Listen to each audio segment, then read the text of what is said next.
Bom, Marcelo, deixa eu te apresentando então.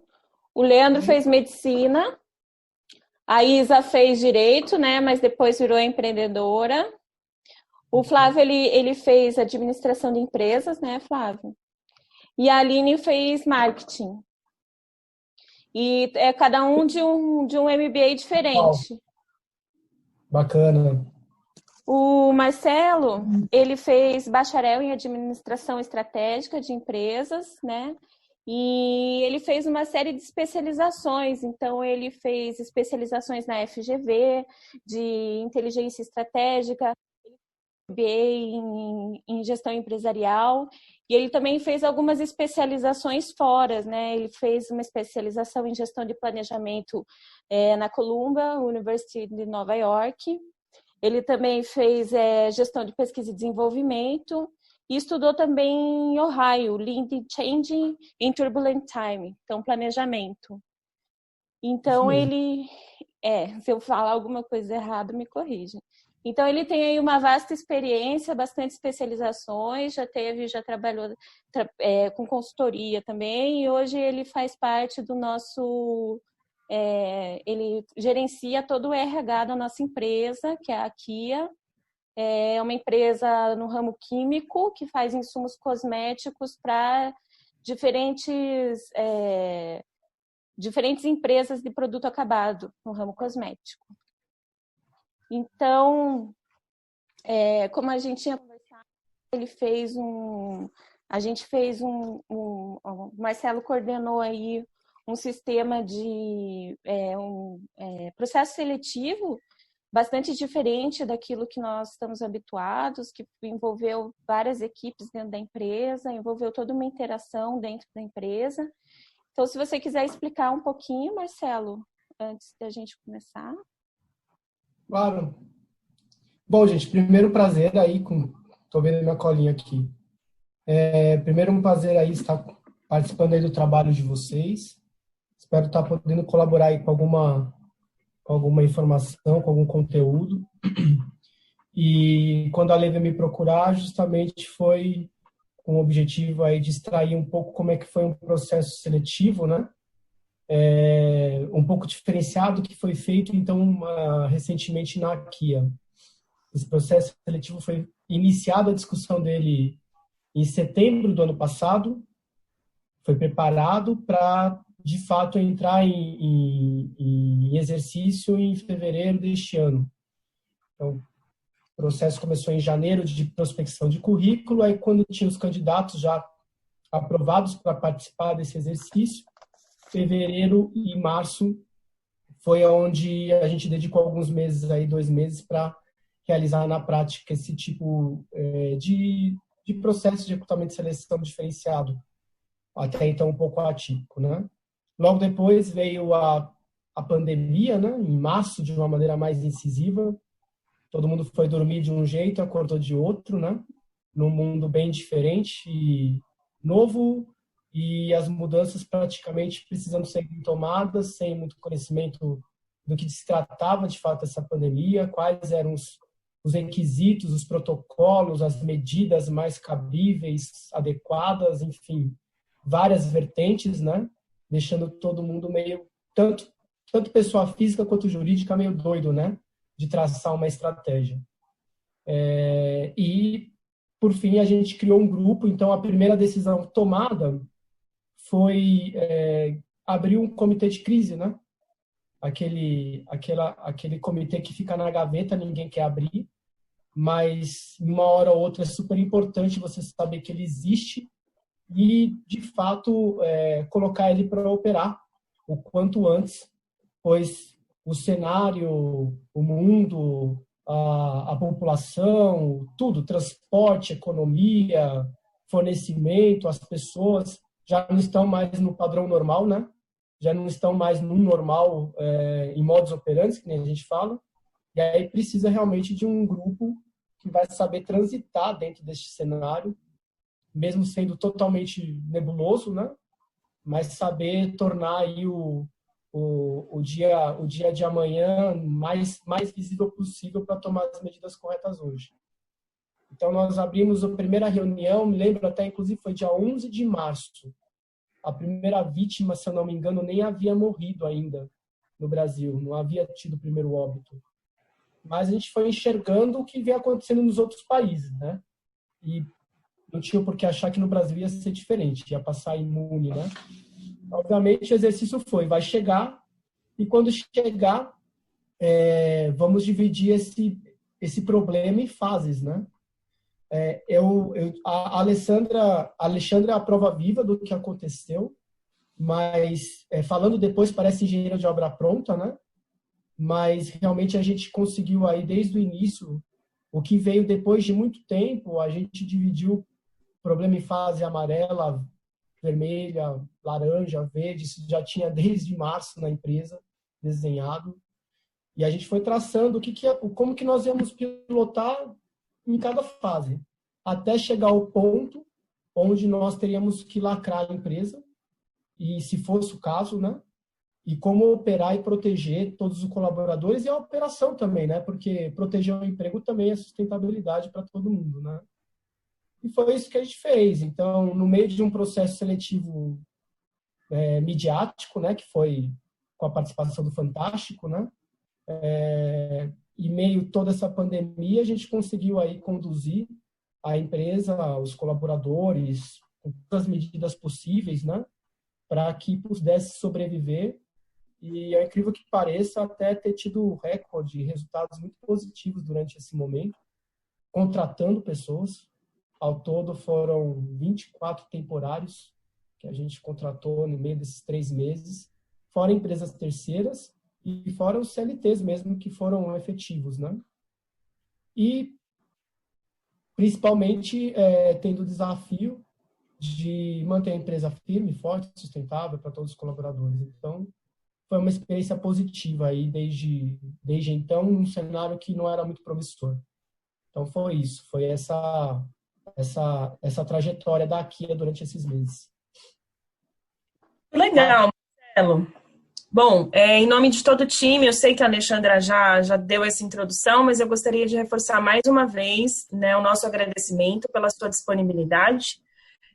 Não só em estar aqui conosco, né, comentando sobre um programa da empresa de vocês, mas também na disseminação, né, de todo esse conhecimento compartilhado.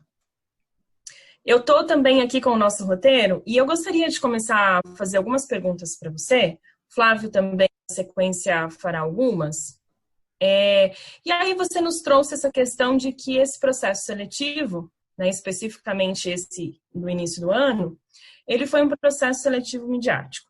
Eu queria que você pudesse nos dizer o que esse processo teve de diferente, né, para realmente ter sido exposto no Fantástico, em linhas gerais.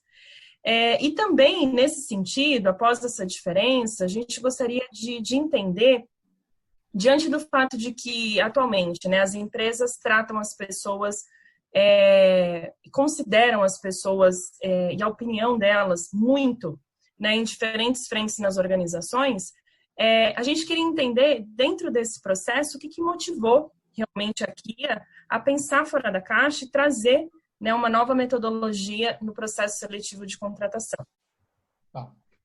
Na verdade, esse processo foi o seguinte. Ano passado, nós realizamos o que seria um piloto dele. Nós tínhamos uma vaga que ela dificilmente era acertada dentro da empresa, que era a vaga de engenharia de segurança ocupacional. E dentro de um processo de relações de interface com outras áreas, já haviam passado alguns profissionais e por fim, não ter engajado, não ter criado conexão, vínculo, não pegou a afinidade com as outras áreas. É uma área que produz muita reforma de cultura, de comportamento, e algumas áreas estavam em momentos diferentes também, com desafios diferentes. Então, sempre que se presenciava uma derrota, se atribuía a ela a figura da área. Mas talvez a pessoa não é a mais adequada, ela não entende do nosso cenário, ela é muito dura, muito flexível, muito teórica, pouco estruturada. Então, essas conotações negativas, por um insucesso do trabalho a ser realizado, acabava caindo sobre o colaborador e o final era trágico, né? Era trágico, que era totalmente porque a dispensa do colaborador. Eu entrei na empresa faz 1 ano e meio, mais ou menos, e o último desse episódio foi durante... Eu já estava à frente da gestão do RH. E realmente teve algumas problemáticas, então a ideia foi o quê? Ok, no próximo processo seletivo, o RH não escolhe mais. Quem vai escolher são todos os gestores de cada área. E nós vamos fazer um processo onde cada engenheiro técnico vai ter que realizar uma apresentação de fato para vocês, com vários representantes e convidados, e vocês vão escolher, porque ninguém critica daquilo que participa, né? Eu acho que isso é uma ótima estratégia para você fazer um trabalho coletivo e assertivo. Ninguém quer falar mal daquilo que participou, daquilo que escolheu. Então, foi feito esse trabalho e já havia dado certo até então. O profissional continua até hoje, a área cresceu, a cultura de segurança está se engajando, está tornando já uma coisa perceptível dentro da empresa. Visto esse processo realizado, por network puro, né, o Fantástico estava, coincidentemente, realizando um trabalho mais ou menos com a mesma filosofia. Um processo seletivo, onde colaboradores, outras pessoas participariam na escolha, sem saber. E por uma questão, a diferença era essa, que eles não sabiam, né? Na primeira situação, eles sabiam que iam escolher, participaram do processo, criaram toda a metodologia, o tema da apresentação, qual era o pré-requisito, eles fizeram tudo, mas com consciência que iam escolher. Por uma questão de network, de contatos mesmo, uma produtora do Fantástico, sabendo que nós realizamos já esse trabalho, e aí se iniciou-se uma conversa de querer entender como é que nós fizemos, e aí ajustar com a proposta que eles tinham. Um produtor, um diretor que fez também aquele quadro do chefe disfarçado. Sim. Chefe secreto, né? Era a mesma produção que havia trabalhado nessa matéria.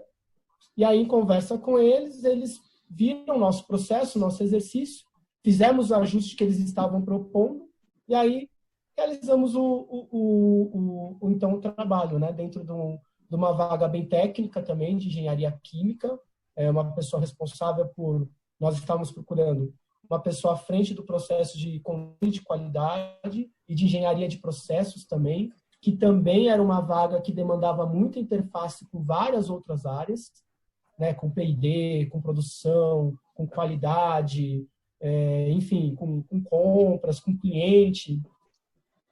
Então, era uma vaga que também tinha um desafio, além de técnico, relacional, comportamental, de construção de relações e tudo mais.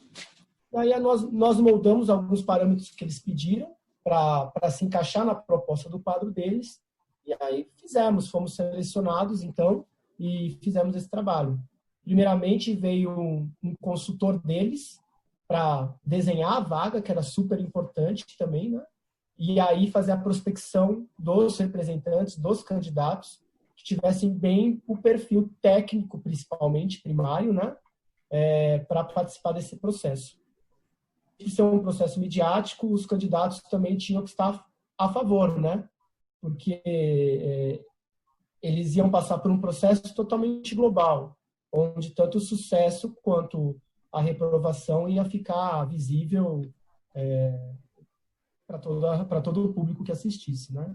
Então, foi mais ou menos a natureza, a origem, foi mais ou menos daí, né? A gente já tinha uma vaga que não acertava, porque não criava vínculo com as outras áreas eram muito demandantes nesse sentido. Colocamos essas áreas na responsabilidade, então, de escolher e criar um trabalho conjunto, que teve um sucesso, e por uma questão de network, Fantástico sabendo, tinha uma proposta similar, e aí se encaixou tudo. Bacana. Ô Marcelo, você acredita que ao submeter os candidatos a essa situação, a partir daqui vocês geram um perfil estratégico no desenvolvimento de novos talentos, dos talentos de uma forma geral, né? E como isso impacta a conquista de metas futuras dentro da organização? Olha, sobre talento, eu acho que, de fato, quem encara esse processo, você já pode colocar eles no filtro diferenciado. Porque a primeira visão que eu tive em relação à fase de candidatar-se para esse processo é que haviam dois tipos de pessoas. As pessoas que pensaram, nossa, e se eu perder? Porque vai ser televisionado e divulgado para todo mundo. E as pessoas que pensaram, nossa, e se eu ganhar? Então, de fato, isso já trouxe uma caracterização enorme de alguns talentos envolvidos nas pessoas que se afirmaram e encararam o desafio e foram para o processo com coragem, né? É uma exposição, né? E hoje, assumir essa exposição toda, ela pode ser traduzida de várias formas, com vários talentos. Coragem, assumir risco, confiança, responsabilidade, iniciativa, liderança, enfim, qualidades que não estão escritas num currículo, que a gente, dentro de um clichê, sabe que o papel aceita tudo, né? Ou até mesmo numa entrevista, falar aceita tudo, né? Agora, você se propor a participar de um processo televisionado e que todo o exercício, tudo que eles fizerem dentro das dinâmicas que foram propostas, durar uma semana, vai ser aberto ao público e que o final do resultado vai ser também totalmente divulgado, então aí realmente é uma demonstração de muitos talentos na prática, né? Isso eu digo sem falar da parte técnica, onde você também tem uma possibilidade de testar, de fato, os conhecimentos técnicos e ver quais deles estão mais próximos da necessidade da empresa. Então, é um processo muito assertivo. Independente se ele for televisionado ou não, é um processo muito assertivo e super recomendado. Claro que não dá para você fazer isso para todas as vagas, né? Imagina uma vaga de auxiliar de produção, auxiliar logístico, a depender até a parte legal, você tem que tomar cuidado, né, para não se atribuir como mão de obra gratuita, né? Então tem que tomar muito cuidado nesse sentido. Mas para vagas estratégicas tem muito sentido de serem feitas. E quanto à segunda parte da pergunta, o quanto isso é assertivo também para colaborar com as estratégias da empresa, né, Flávio? Foi isso mais ou menos que você perguntou, né? Isso. As estratégias e metas, né, da organização como um todo. O que faz cumprir uma meta são os profissionais que estão no time de frente puxando todo o time em prol dessas metas. Se você tem uma demora, uma deficiência em acertar os profissionais que vão estar nesse time de frente, você compromete totalmente o acerto dessas metas, né? Então, imagine só, nós fizemos o processo fevereiro, março. O último episódio, inclusive, foi gravado no sábado. E aí foi toda aquela coisa mais showman, né? Mais vamos abrir o envelope, aquela parte mais artística, né? Da divulgação. Uma semana depois foi a nossa primeira reunião do comitê de crise. E imagina se a gente errasse nesse profissional no momento que a gente já estava indo para o 5º mês. Um profissional que tem uma posição estratégica dentro da área, dentro da companhia, que é super demandado por clientes de altíssimo porte, como clientes de multinacionais importantes. Imagina se a gente não tem esse grau de assertividade com o processo que ele propicia, né? Então, é um atraso, né? É uma escalonada mais gradativa, mais custosa. E se você chega ao ponto de ter que reabrir o processo porque você não acertou, é prejuízo, né? Ainda mais num mundo que a gente não imaginou que ia viver durante esse ano, né? Bacana.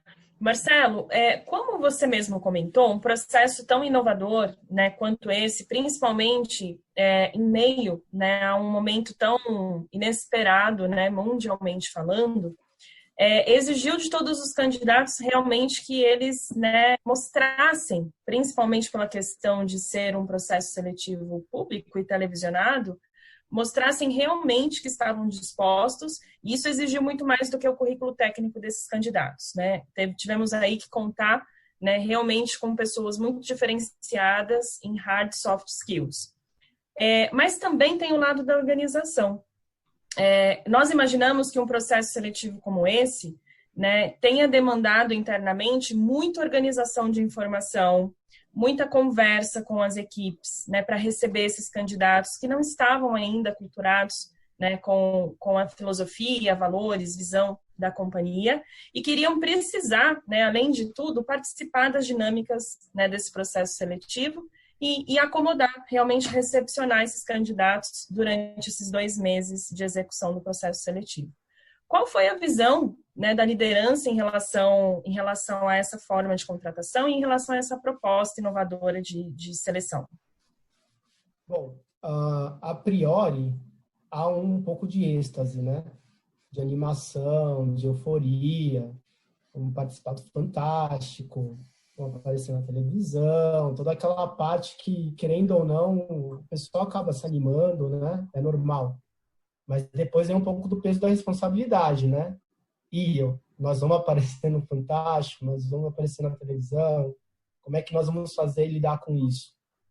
E, claro, aí a gente precisa realmente roteirizar passo a passo o processo. E é interessante também, de novo, né? Ninguém critica daquilo que participa. Então, num processo convencional, às vezes o gerente não quer fazer uma descrição de cargo, não quer escrever uma requisição de vaga detalhada, não fala exato qual que vai ser a atribuição, a função do dia a dia. Vai para uma entrevista meio que para ler o currículo na frente do candidato, né? Então, é uma coisa muito mais automática. A partir do momento que você impõe um desafio, o primeiro exercício foi realmente planejar todo o processo com os envolvidos. Então, o candidato vai chegar, primeiro momento, é a entrevista inicial. Ok, como é que vai ser essa entrevista? Quais são os parâmetros? Quais são as perguntas? Você vai ser filmado nas 3 entrevistas, com os 3 últimos candidatos. Você não pode perguntar tudo para um e nada para o outro. Então, essas responsabilidades parecem óbvias, mas a gente sabe que no dia a dia não é bem cumprido, muitas vezes beirando até o desrespeito com os candidatos, ela acontece. Então, já a primeira riqueza vem do que deveria ser o óbvio, mas de fato muitas vezes não ocorre. Segundo, quando foi para o momento das dinâmicas. Então, foi uma semana de dinâmica, mas não foi dinâmicas de grupo. Foram exercícios que ele teria que realmente enfrentar ao ser admitido. Então, a gente separou atividades que, de fato, iam contemplar a descrição de cargo dele, com uma interface A, com uma interface B, com uma interface C. Então, desde construir um projeto com P&D, né, vendo todos os inputs, as informações, desde testar um novo produto no laboratório de processo, desde acompanhar uma produção com a equipe de produção, desde participar de uma reunião de planejamento para conseguir fazer essa produção, desde participar de uma equipe de qualidade para certificar de todos os registros, laudos e procedimentos. Então, ele realmente viveu a função dele durante uma semana. E todas as interfaces dos envolvidos, eles também tiveram que entregar durante esse exercício a realidade do dia a dia. Então, a preparação foi muito importante, porque não podia haver furos. O processo ia ser realizado uma vez só. Não tinha corta e vamos gravar de novo, né? Porque qualquer momento assim de falha poderia acabar contribuindo ou desfavorecendo um candidato em algum momento. Então, ele teria que percorrer o mais perto da naturalidade do dia a dia. Então, ele teve que reunir desde equipes que envolviam um gestor até um auxiliar de produção, a buscar informações no próprio sistema, a buscar colaboração de colegas do trabalho que iam ser futuros colegas dele dentro da área, subordinados dele, parceiros. Então, foi um processo realmente muito construtivo. Foram 3 dias de exercício dentro da área, se conectando com várias interfaces, com situações reais do dia a dia. E a equipe treinou uma semana antes, após escrito, né? Eles treinaram uma semana antes todos os exercícios pelo quais os candidatos iam passar, para também se certificar que na hora que o exercício ocorresse, a gente estivesse mais fiel, mais digno possível. Ok? Legal. Bacana.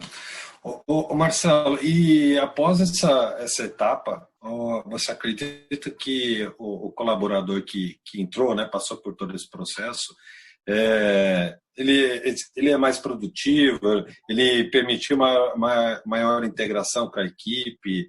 Como que foi essa parte assim da... Bom, isso é interessante, porque emblematicamente, quando foi dado o anúncio de quem tinha sido aprovado, nós entregamos o capacete, aquele capacete de produção mesmo, né? Com o nome dele, né? E nesse capacete, todos que participaram do processo assinaram. Então, ali já havia, inclusive, um vínculo, né? Um pacto, né? Um pacto. Esse colaborador entrou porque os colaboradores que participaram do processo não sabiam que o voto ia ser deles. Eles só achavam que estavam participando da dinâmica, até para não ter nenhum tipo de influência, de preferência durante o exercício. No último dia, foi disponibilizado pela equipe do Fantástico um filme com cada candidato, até para quem não participou diretamente. E aí, então, foi anunciado que quem ia escolher não era o gerente de RH, não era o gerente da área, quem ia escolher era todos os colegas de trabalho que participaram do processo. E aí foi aquele silêncio, né? Aquela nossa responsabilidade ficou maior, né? E aí foi feito o processo e saiu o resultado. Então, o candidato aprovado era o Vinícius, no caso, né? E aí ele recebeu esse capacete que eu falei. Então, a primeira coisa que foi nítida é esse pacto, né?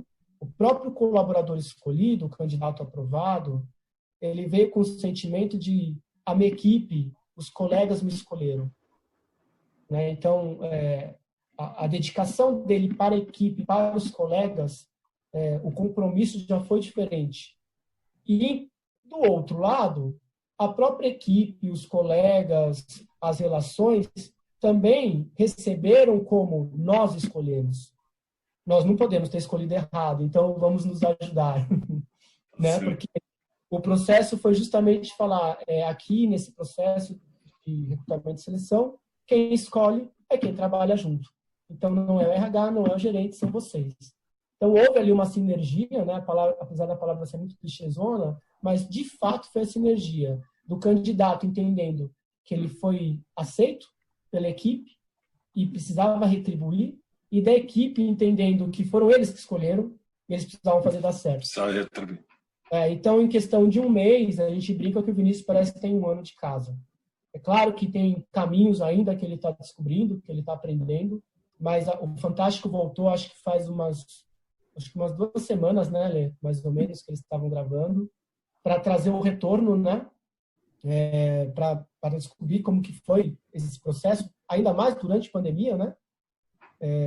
E é o que a gente falou para eles, parece que o Vinícius já tem mais de 1 ano de empresa, de tão engajado que está.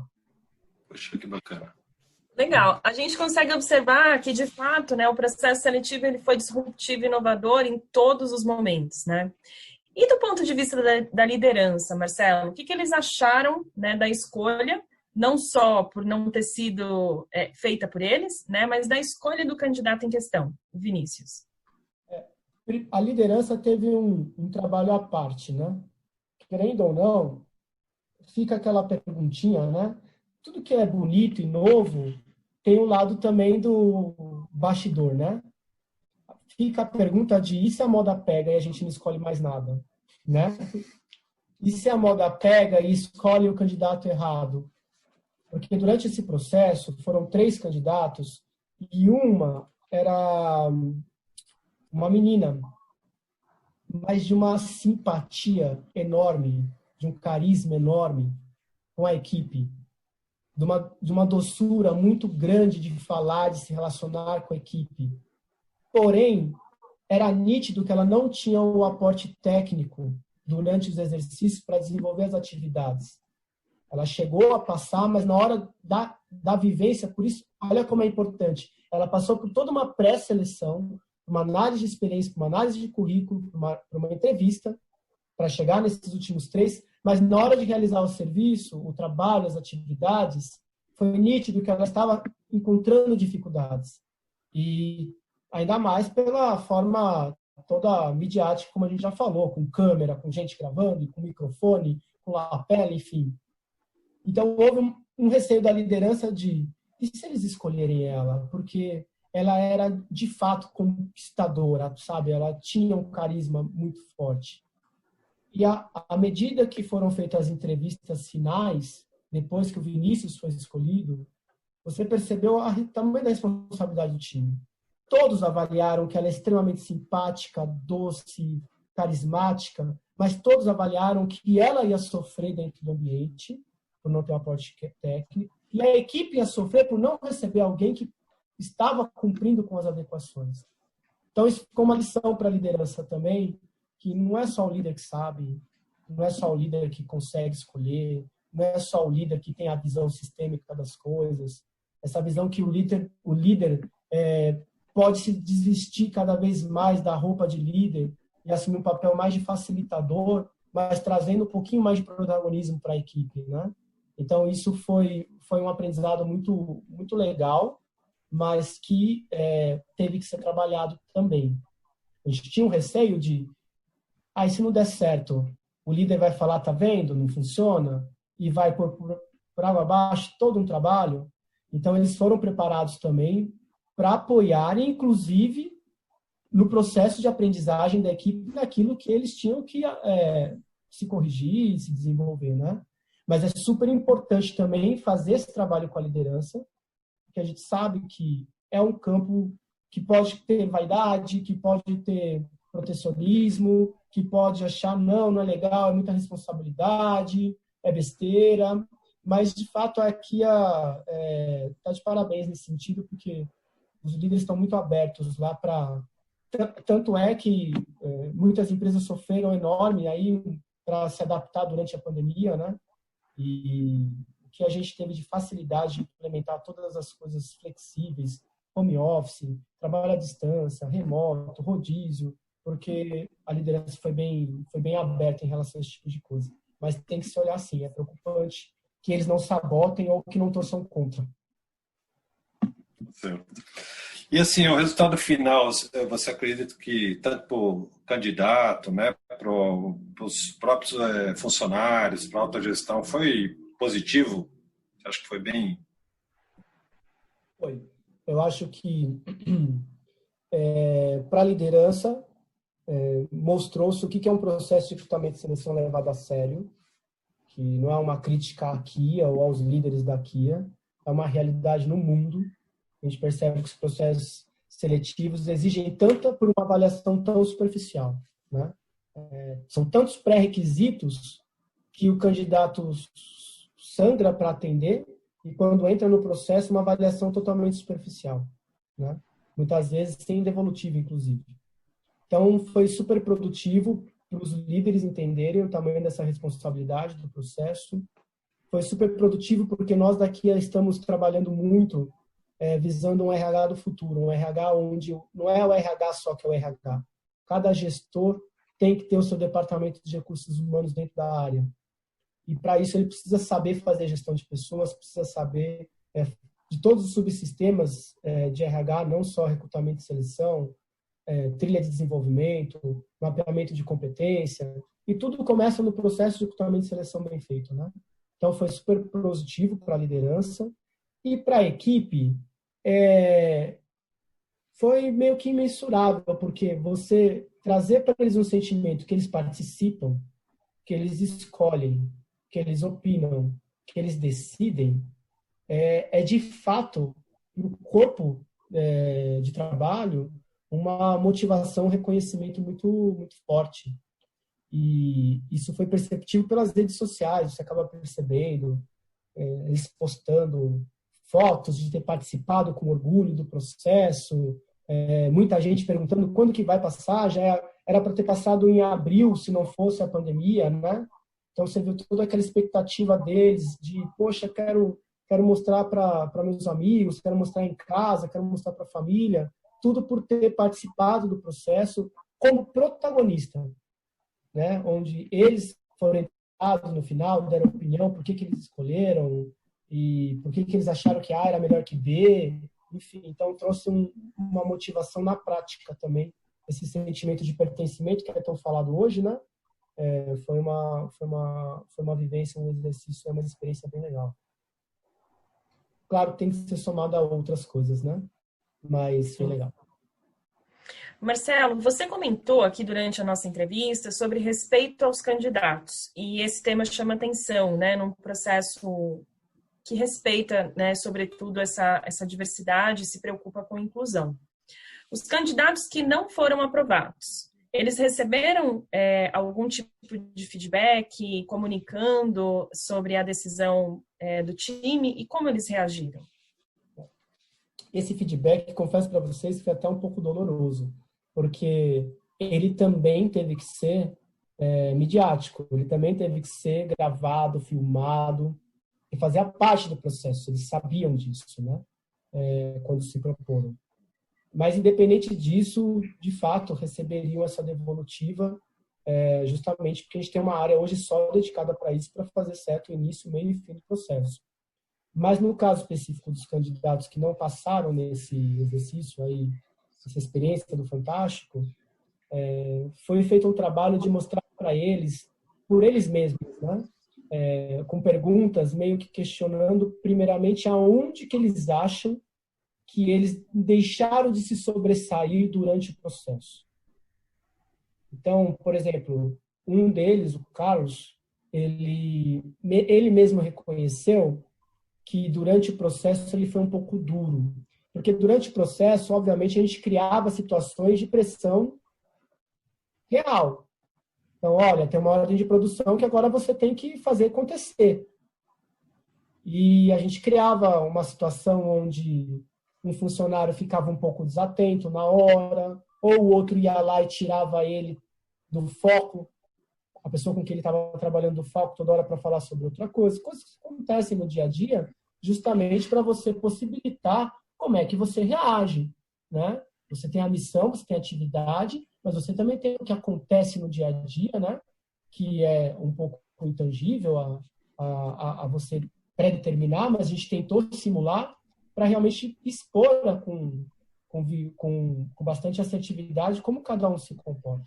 Então, no caso do Carlos, ele mesmo reconheceu que, mediante esses desafios que a gente colocou, em alguns momentos ele se sentiu que foi um pouco duro, assim, que foi um pouco mais rígido, que foi um pouco para o lado do ei, presta atenção, vamos fazer isso daqui agora. Então, estou sendo detalhista para entender como é que foi o processo. E aí, à medida que eles mesmos foram expondo essas observações, aí houve da nossa parte, né, que estava conduzindo o processo, as adições. Olha, realmente aqui aconteceu assim e tal, você poderia, de repente, experimentar uma próxima oportunidade, isso de uma forma diferente, uma abordagem. No caso da moça que participou, né, Cris, o nome dela, ela mesma chegou à conclusão que, no caso dela, foi o oposto. Faltou um pouco de firmeza, porque ela era aquela pessoa mais doce, mais carismática, e às vezes precisava falar, ei, vem cá, vamos terminar esse trabalho de uma forma mais incisiva. E ela foi um pouco mais, digamos assim, um pouco mais omissa em algumas ponderações mais fortes. E o Vinícius, que foi o que passou, ele conseguiu reunir um pouco o carisma de trazer para perto as pessoas e, ao mesmo tempo, falar, não, meu amigo, vamos prestar atenção aqui, porque a gente vai terminar isso aqui agora e tal. Então, a gente, durante a devolutiva, deu para os dois, por eles mesmos, o que eles acham que foi mais difícil e o que poderia ter sido diferente. E aí só acrescentou algumas observações aí, para que eles pudessem sair com isso de lição também, né, de aprendizado. Ok? Mas, de fato, não é clichê, né? São dois vitoriosos por se expor, porque, como eu disse no começo, ficou claro que haviam dois tipos de pessoas que pensaram e se eu não passar, e os que pensaram e se eu passar, né? Foi nítido isso, porque no telefone, quando a gente falou do processo, olha, vai acontecer um processo assim, assim, a vaga é tal, a faixa salarial é tal, tal. nossa, quero, muito me interessa, já conheço a Kia, tenho interesse em participar aí, que bom, só que tem um detalhe. O processo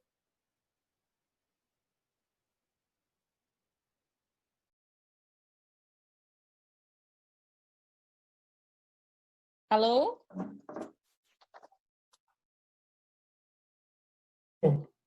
E esses 3 e mais alguns outros que participaram do processo de pré-seleção foram os que falaram, não, eu topo.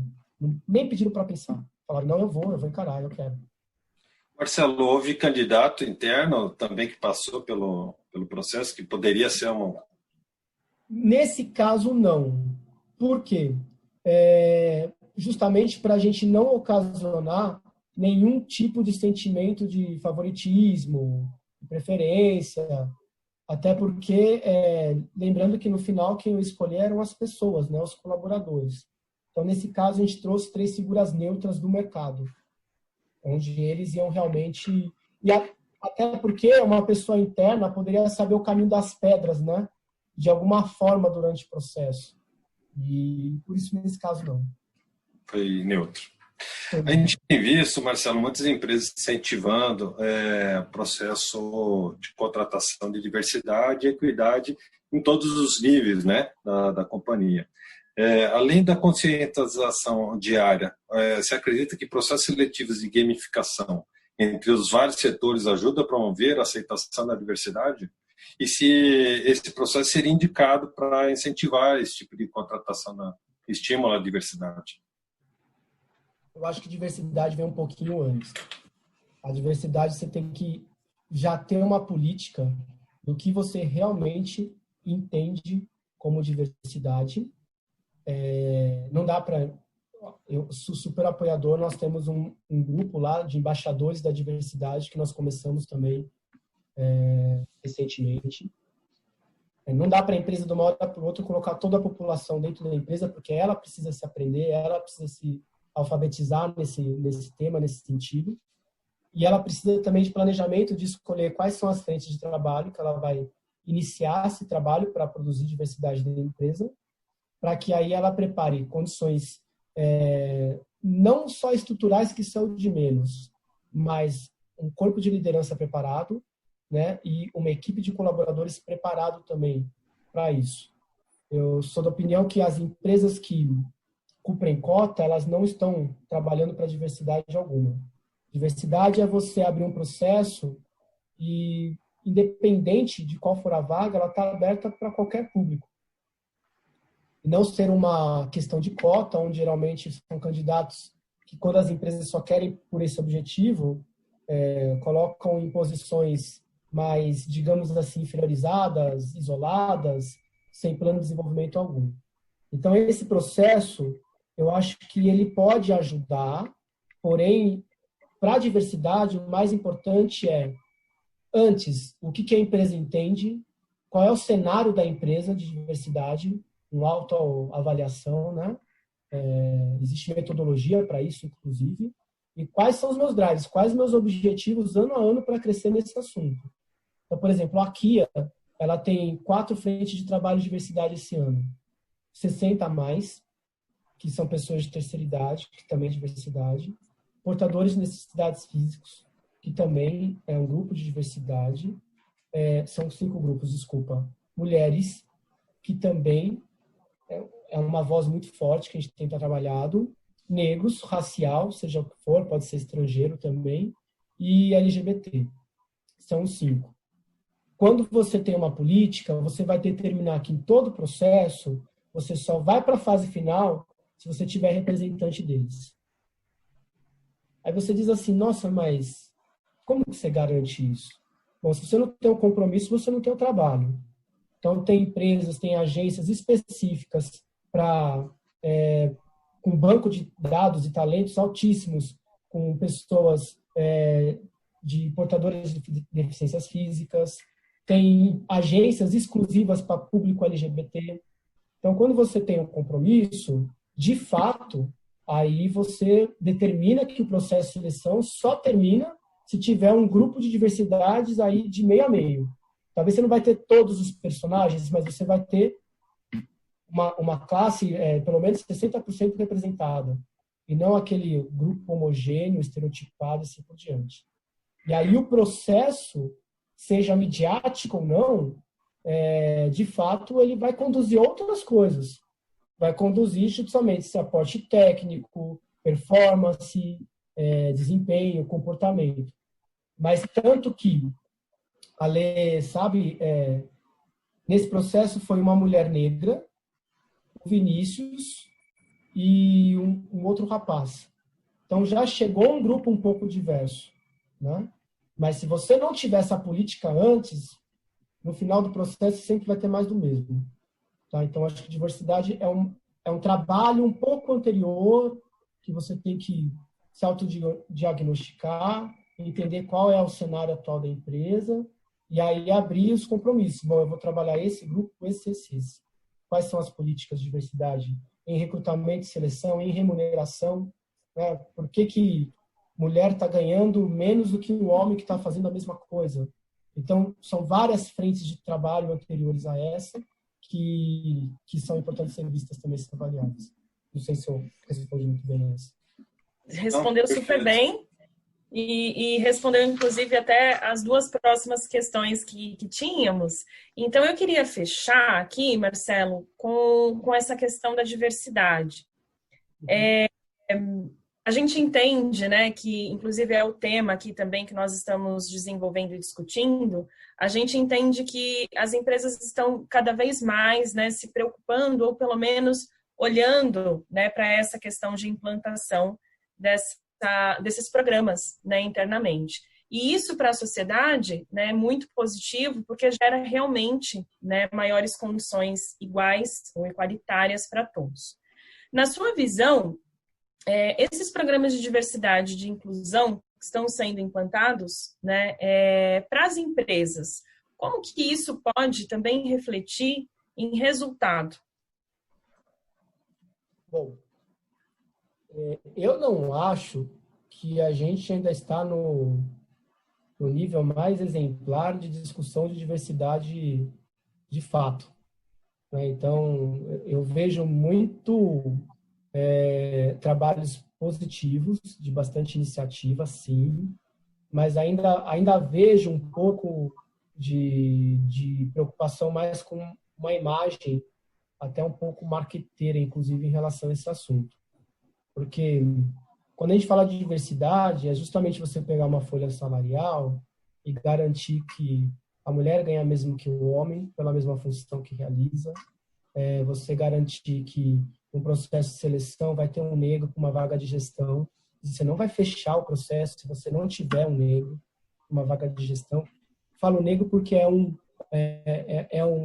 caso mais comum e frequente dentro do nosso modelo de sociedade, né? Que a gente tem uma correlação muito forte aí de pobreza com a população mais pobre que a gente encontra, e infelizmente está associado um pouco também à questão da raça negra, né? Então, se você não tiver esses compromissos, o que você fala é teoria, é balela, né? A gente tem ainda muitos preconceitos em relação a gênero, né? Muito forte dentro da empresa. Então, se você não tem um manual de compliance, um código de ética, um comitê de diversidade, política de diversidade, de fato, eu acho que você só tem um discurso bonito para falar para os outros que você está preocupado com isso, mas, de fato, você não está produzindo nada para isso, né? Então, eu acho que colabora muito para as estratégias, porque o ambiente fica mais criativo, acima de tudo. Você muda as pessoas, muda para o bem, né? Pessoas que estão abertas a mudar, mas precisam, às vezes, de uma ajuda, de uma experiência. A exemplo, você tem, às vezes, uma empresa machista ou com um ambiente ainda de piadas, brincadeiras, mais homofóbicas, mas quando você começa a preparar ela e trazer pessoas que são o alvo desse ambiente, você começa a observar que o constrangimento vai causando a mudança. E a mudança para o bem, ela repercute em respeito, em lealdade, em sinergia, em educação, em reflexão, em aprendizado. Então, é o que a gente chama de processo natural de evolução, né? Você só coloca uma figura, porque essa figura está excluída até então, você coloca, dá lugar, dá voz, dá posição, dá poder para ela, e as outras vão se lutando automaticamente para o bem, sem perceber. Por quê? Porque agora é constrangedor ser como era, né? Então, isso favorece muito para o ambiente. Essa fala de diversidade, eu acho que tem que ser muito mais interna do que externa. Eu acho que a principal propaganda que uma empresa pode ter de diversidade, quem faz são os colaboradores, não é a empresa. Então, quando os colaboradores fazem essa propaganda, é porque aquilo que a empresa fala que é, de fato é, né? Então, recentemente nós discutimos o propósito da empresa. E nós construímos o seguinte propósito, que o propósito da Kia é desenvolver a ciência do bem-estar para a sociedade. Se o colaborador não sente isso, é balela, é hipocrisia, né? E se um colaborador sente isso, o homem estereotipado, branco, pele clara, mas o negro, a mulher, o homossexual, o estrangeiro, o de classe mais favorecida, mesmo, se eles não sentem isso, em unicidade, é balela, né? Então, essa questão da diversidade, ela realmente tem que, acho que ser trabalhada um pouco mais interna, em vez de tão marqueteira assim, que aí, de fato, as empresas vão entender qual é o benefício que isso traz para o ambiente de trabalho. De mais respeito, mais confiança, mais sinergia, mais criatividade. E a gente tem, inclusive, um trabalho bem legal com pessoas portadoras de vírus HIV, onde a gente protege muito essa identidade delas, porque é uma situação delicada, né? De segurança para todos, mas também de um assunto muito pessoal delicado. E a gente faz isso sem ninguém saber. Só a pessoa que tem. E para ela aquilo lá é o melhor lugar do mundo, porque ela tem todo o apoio, o respeito, o trabalho e assim por diante. E ninguém sabe, o cliente não sabe, o mercado não sabe, os colaboradores não sabem. Ela sabe da responsabilidade dela perante os outros, que ela tem uma responsabilidade enorme de proteção também para os outros. Ela sabe, isso basta. Esse é o melhor marketing que tem para esse tipo de caso. Muito legal, Marcelo. Marcelo, a gente queria muito te agradecer, né? Novamente, não só pela sua disponibilidade, mas pela riqueza desse bate-papo, né? Os insumos importantíssimos que você trouxe, todas as reflexões, que trouxeram também muitos aprendizados. Então, em nome de todos, gostaria muito de agradecer esse bate-papo e esse tempo dedicado aqui conosco. Obrigado, gente. Boa sorte, sucesso no trabalho de vocês. Espero ter colaborado aí um pouquinho. E se precisar de alguma coisa, de algum material, a Alexandra já está super aberto ali para poder colaborar, tá bom? Prazer Obrigada, conhecê-los. Marcelo. Prazer foi nosso. Marcelo, depois eu penso